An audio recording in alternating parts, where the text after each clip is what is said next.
بسم الله الرحمن الرحيم. الذين آتيناهم الكتاب يعرفونه كما يعرفون أبناءهم وإن فريقا منهم ليكتمون الحق وهم يعلمون.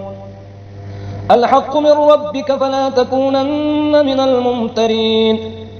ولكل وجهة هو موليها فاستبقوا الخيرات أينما تكونوا يأت بكم الله جميعا إن الله على كل شيء قدير.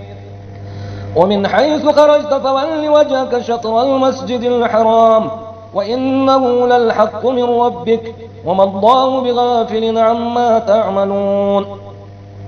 ومن حيث خرجت فول وجهك شطر المسجد الحرام وحيث ما كنتم فولوا وجوهكم شطره لئلا يكون للناس عليكم حجة إلا الذين ظلموا منهم فلا تخشوهم واخشوني ولأتم نعمتي عليكم ولعلكم تهتدون.